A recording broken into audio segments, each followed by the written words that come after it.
แต่ว่ารัฐบาลของสปปลาวมีงบประมาณจำนวนจำกัดเนาะข้าพเจ้าขอถือโอกาสนี้เนาะขอเสนอนำทานประธานกองประชุมนี่แหละเนาะคันถ้าหากมีเงินไขก็ขอให้ระดมทุนไปช่วยเหลือการศึกษาของสปปลาวตื่มอีกพวกเฮาหันอยากให้การศึกษาดีกว่านี้แต่ว่างบประมาณเฮามีจำกัดพวกเฮามีหลายวิธีทางที่แก้ไขแต่งบประมาณพวกเฮาจำกัดหลายเนาะขอขอบใจไปเฮ็ดเว้าจังซี่ไปขอสหประชาชาติแนวนี้มนุษยธรรมเสียหายเด้เขามีเกียรติเด้พี่น้องแต่เฮามีพ่อแม่เป็นแบบนี้คล้ายหน้าบ่พี่น้องคล้ายหน้าพี่น้องเนาะอันนี้ว่าบ่แม่นแอดมินว่าซ้ำเติมหรืออีหยังเนาะคันบ่เว้ามันบ่ได้พี่น้องเนาะเป็นหยังแอดมินจังมาเว้าแบบนี้เนาะไปเบิ่งกันการศึกษาเนี่ยมีแต่ตะเว้นตกนั่นแหละแล้วก็โลกเสรีออสเตรเลียญี่ปุ่นนี่ซอยมาตลอดเรื่องถนนหนทางที่สำคัญเรื่องการศึกษาญี่ปุ่นซอยหลายที่สุดซอยทุกปีซอยทุกอย่างพร้อมแล้วก็เรื่องอาหารกลางเว้นนี่สหรัฐนี่ซอยมาตลอดพี่น้องซอยมากรู้สึกว่าสิหลายปีเลยแหละบ่ต่ำกว่า5 ปีนะตามที่แอดมินจำได้หรืออาจสิหลายกว่านั้นแอดมินก็จำได้มาส่ำนี้ว่ามีการซอยเหลืออาหารกลางเว้น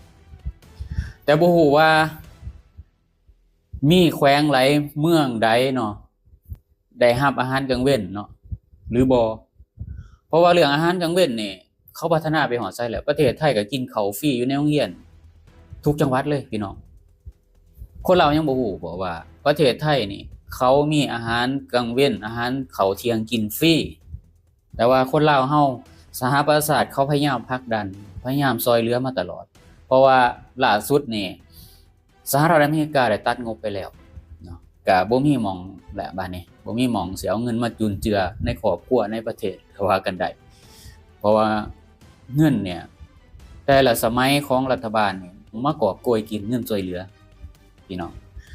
นี่แหละในสิ่งที่แอดมินออกมาเว้าแม่นว่ามาเว้าดูถูกหรือด้อยค่าแต่อย่างใดเนาะลาวเฮ็ดตัวเองพี่น้องเขาซอยเขาอยากพัฒนาให้ทุกอย่างเป็นต้นแบบให้ทุกอย่างเป็นเพิ่นว่าถอดถอนนำเขานี่ได้เลยเอามาพัฒนาแต่หลายฝ่าหลายปีก็ยังคือเก่าพี่น้องแอดมินเองก็ยังหายแทนได้ว่าเป็นหยังการนำภาครัฐของเฮาแต่ละสมัยคือบ่เห็นพัฒนาจักเทื่อแล้วมักเที่ยวขอแต่ต่างชาติแนวนี้ถึงมาได้เฮาสิยืนด้วยลำแข้งของตัวเองได้เนาะคันเว้าแล้วก็ว่าบ้านนั่นเมืองนี่แขวงนั่นแขวงนี่ประกาศพ้นทุกข์แต่ว่าความเป็นจริงถนนหนทางโรงเรียนของนักเรียนจนเบิ่งสภาพเนี่ยพี่น้องมันแม่นโรงเรียนบ่เบิ่งมันว่าไอ้นี่ดูถูกเนาะขอกเป็ดขอกไก่เนาะประเทศอื่นนี่ยังดีกว่าเนาะอีดีพี่น้องสหประชาชาตินี่เขาเก็บกำข้อมูลเนาะทุกๆปีมีองค์กรที่เขาเฮ็ดเกี่ยวกับเรื่องนี้โดยเฉพาะเขาไปอยู่ในลาวนั่นแหละลาวเฮาบ่ฮู้หรอกว่าบางคนเขาไปเที่ยวในนามนักท่องเที่ยวหรืออีหยังก็แล้วแต่เขาไปเก็บกำข้อมูลที่เขาเฮ็ดเวียกแบบนี้โดยเฉพาะเขาเก็บกำมาเบิดเวลาเขาถามก็ถามจังนึงก็ตอบไปจังนึงพี่น้องถามแนวนึงก็เว้าแนวนึงพี่น้องคือลักษณะแบบว่ามันตอบบ่ได้พี่น้องจักสิเอาคำใดมาตอบเพราะว่าเขาก็บ่จักสิซอยแล้วเนาะพี่น้องเนาะเขาก็ซอยมาหลายแล้วมันก็ยังคือเก่าแล้วสุดท้ายมาขอเขาแบบนี้เขาสิให้บ่เนาะเขาเบิดความเชื่อถือแล้วพี่น้องเขาเบิดความเชื่อถือเขาเอื้อมละอาก็บ่ได้เขาเอื้อมละอาเขาเบื่อแห้งแล้วที่จะซอยเหลือลาวเฮาเพราะว่าหยังก็คือจังเห็นการสอราชบังหลวงกวดสอบบ่ได้ถ้าสิเว้าแล้วก็อย่างที่เว้านั่นแหละเฮ็ดกับอันใดกินกับอันนั้นเฮ็ดกับอีหยังก็กินกับอันนั้นแบบว่ามันคือว่าหั่นแหละเงินเดือนก็มีบ่หลายการกวดสอบก็บ่มีประสิทธิภาพคืออำนาจผู้ที่มีอิทธิพลเนาะทางการเมืองเนาะผลักดันกันเนาะดึงกันเข้าไปเฮ็ดในองค์กรที่มันมีเงินช่วยเหลือจากต่างประเทศเนาะบ่ว่าจะเป็นองค์กรการศึกษาองค์กรอีหยังก็แล้วแต่เกี่ยวกับโรคภัยไข้เจ็บสาธารณสุขอีหยังเนี่ยต่างชาติช่วยเหลือ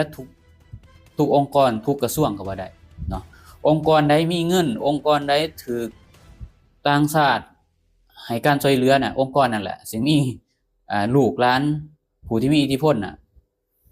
ยัดให้ไปอยู่ในนั้นพี่น้องทุกมื้อนี้ จนแบบบ่มีเงินบริหารแล้วจนลดกระทรวงลงพี่น้องลดกระทรวงลงเอามารวมกันบัดนี้กระทรวงป้องกันประเทศก็เอามารวมกับกระทรวงศึกษาธิการบัดนี้ก็เอาแต่สิเป็นพี่น้องแล้วพวกเฮาบ่คิดว่าสิ่งที่รัฐบาลหรือว่าการนำนี่แต่ละยุคแต่ละสมัยนี่เฮ็ดแบบนี้บ่มีความจริงใจที่จะแก้ไขเนาะเรื่องที่มันแบบวนไปวนมาเนี่ยพวกท่านบ่คิดอายเนี่ยบ่แล้วก็ไปส้นเหล้าเนี่ยนํกันนี่บ่คิดอายบ่พี่น้องบ่คิดอายบอกว่าเฮามีผู้นำเป็นแบบนี้เนาะบ่คิดอายบ่พี่น้องคันเฮามีพ่อแม่เนาะขี้เหล้าเมายาเอาสมมุติเนาะบ่ได้เรื่องได้ราวบ่ทำมาหากินนับมื้อมีแต่เมาบ่เมื่อยบ่พี่น้องคันมีพ่อแม่แบบนี้บ่เมื่อยบ่พี่น้องเมื่อยบ่พี่น้องเมื่อยอายบ่พี่น้องอายเช่นเดียวกันคันเว้าแล้วก็ว่าอุ้ยตะวันตกว่าซั่นแอดมินเห็นเนาะมีคนดังเนาะคนดังที่มีสะกดสอเสือว่าออกมาโพสต์ในลักษณะว่าองค์กรของ UN นี่เป็นองค์กรตะเวนตกบ่หวังดีต่อชาติเฮาเพราะฉะนั้นเนี่ยให้ชาวหนุ่มวัยหนุ่มผู้ที่เป็นปัญญาชนนี่ออกมาเว้าหรือตอบกลับแนวนั้นแนวนี้แอดมินก็อยากเห็นคือกันว่าสิมีคนใดที่มีปัญญาชนออกมาตอบกลับหรือตอบกลับ UN เพราะว่าเขาก็ซอยมาหลายแล้วเนาะเขาตั้งคำถามขึ้นมาแนวนี้นะเรื่องที่เฮาบกพร่องอยู่แล้วนะจริงๆแล้วเขาฮู้แต่เพียงแต่ว่าเขาอยากถามว่าเฮานี่สิตอบตามความจริงบ่ถ้าเจ้าตอบตามความจริงเขาก็พิจารณาว่าเจ้ามีความจริงใจแสดงว่าเจ้ามีความจริงใจอยากที่จะแก้ไขแต่เจ้าเฮ็ดบ่ได้เขาอาจสิเพิ่มทุนช่วยเหลือหรืออาจสิระดมทุนให้เจ้าแต่นี่เจ้าตอบบ่ตรงตามความจริงแอดมินเชื่อโลดว่าเขาบ่ให้แน่นอนเพราะว่าอีกอย่างเนี่ยสหรัฐนี่ลดงบประมาณหลายประเทศหลายองค์กรทั่วโลกเนี่ย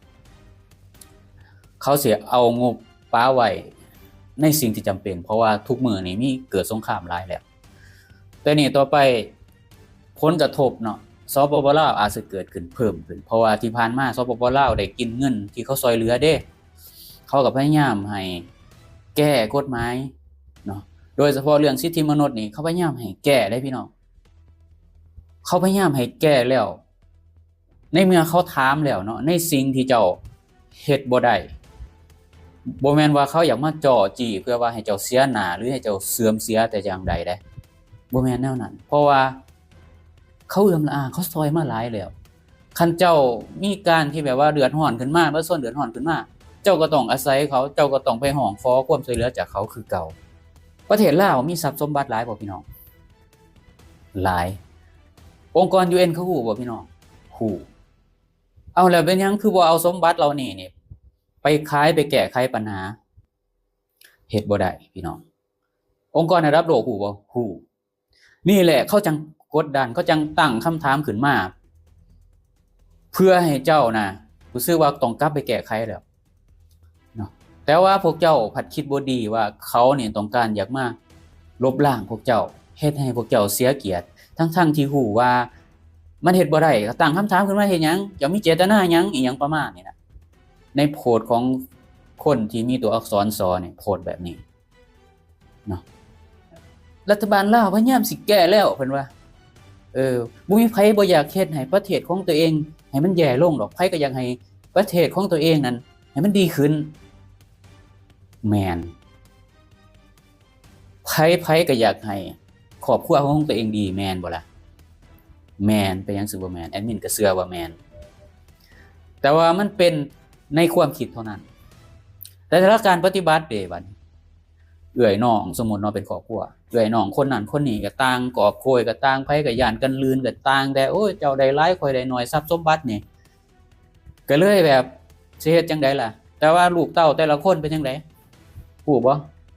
ครอบครัวนั้นก็ขาดเคินก็ยกตัวอย่างก็กระทรวงนั้นก็ขาดเคินครอบครัวนี้ก็ห่างมีเกินไปเป็นจังได๋บัดนี่แหละคือความเป็นจริงองค์กรระดับโลกเขาฮู้เขาพยายามอยากให้สปปลาวนี่แก้เรื่องจังซี่เรื่องภายในให้ได้เรื่องการสอโกงสอลาดบังหลวงนี่บ่แม่นว่าเขาสร้างหรือเขาอยากมากันแกล้งสปปลาวพวกเจ้าคิดไปเอง พวกเจ้าคิดไปเองเขาบ่ได้กลั่นแกล้งอย่าไปว่ากล่าวหาเขาเพราะว่าอิหยังทุกๆปีเขาก็ซอยมาหลายแล้วบ่แม่นว่าเขาสิบ่ซอยมาเด้ก็ซอยตลอดพวกเจ้าบ่เห็นบ่นะทางด้านความคิดน่ะมันแน่นอนอยู่แล้วมันมีใครอยากเห็นให้ประเทศหรือครอบครัวของตัวเองทุกข์ยากหรือให้มันแย่ลงหรอกเพียงแต่ว่า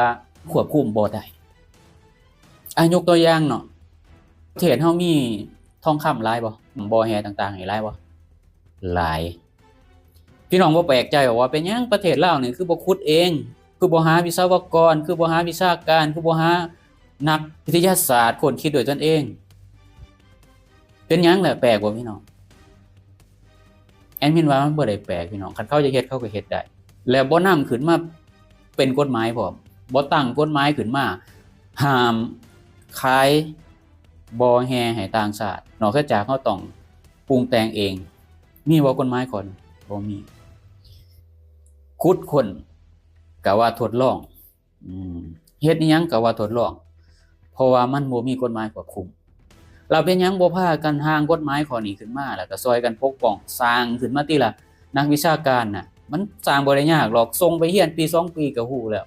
วิศวกรหรืออิหยังก็แล้วแต่ผู้ที่มีความรู้น่ะที่จะมาขุดค้นเองน่ะกู้ติล่ะคันบ่มีเงินซื้ออุปกรณ์ขุดค้นก็กู้ติเอากู้ไปเฮ็ดแนวอื่นก็ยังกู้ได้พี่น้อง